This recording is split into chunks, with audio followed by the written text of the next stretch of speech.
What's up, I'm Matt Wong, aka Sit Down, and this is Halo 5 Meta. The Halo DMR is a weapon that probably holds a special place in your heart if you are a fan of Halo Reach. But in Halo 5, it's gone from being the main precision weapon to having a very obvious, abusable niche in the sandbox. It can be incredibly overpowered, especially in large custom game maps or in certain situations in big team battle, but in Arena, I'm not gonna say it's bad, but it's kind of unremarkable. Let's start with its strengths. The DMR has a few advantages to make use of in niche situations. The most obvious one is its range. Its unscoped red reticle range is 46 meters. It is in fact the only precision weapon, if you don't count sniper rifles, that outranges the Magnum's 37 meter red reticle range.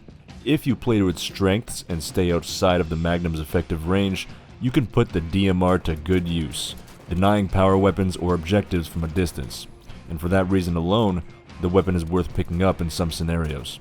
Going against its role as a long-range powerhouse, its high damage allows you to get a bleed-through beatdown with only 2 shots, and this takes only 0.83 seconds, which is actually very fast, easily outdoing the battle rifle, the assault rifle, and the Magnum, which are all a lot closer to 1 second.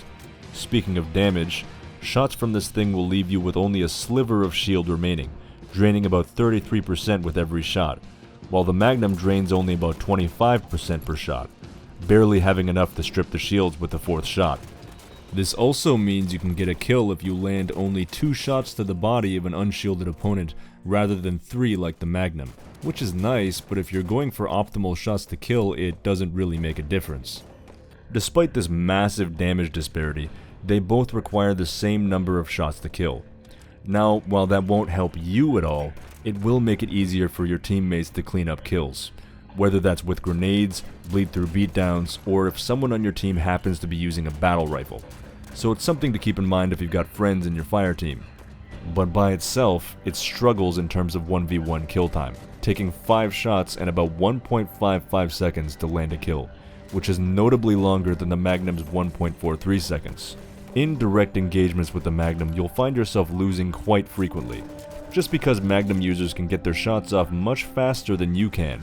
So when you pick up a DMR, you need to be sure that you can find a long firing lane and use it to oppress the enemy team, because if you're just going to run around normally, you're basically gimping yourself by using this weapon. There is something to be said for keeping your Magnum and picking up a DMR, just in case you get in a long-range firefight, but the Magnum's effective range is much longer than it seems, being able to reach out far past its theoretical red reticle range of only 37 meters up into the low 40s without too much trouble, because for whatever reason the Magnum seems to retain magnetism even after the reticle goes white. So to use your advantage fully with the DMR, you have to keep your engagements right at the edge of the DMR's range, which is barely far enough for the Magnum to start losing magnetism.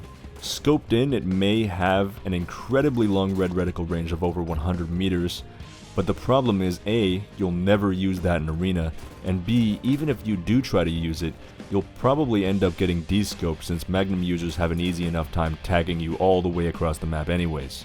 There just isn't really a place for super long range consistency in Arena. Big team battle, yeah, absolutely, we can talk about that, but in Arena, which is the competitive game mode by the way, it does have a niche, and you can use it, but it's a lot harder than it seems, just because the Magnum is so long-ranged and so powerful. It kinda steps on the DMR's toes in that way. With that said, it's looking like the DMR won't be returning in Halo Infinite, and it's kinda looking like the Stalker rifle will fill its role as halfway between a battle rifle and a sniper rifle. But nevertheless, the DMR is going away for the first time since it was introduced in Halo Reach. And now that it's gone, I hope you look back with fond memories. Let me know what you think in the comments section below.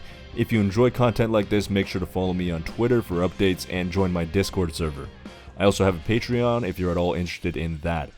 That's it for this video, and I'll see you again next time.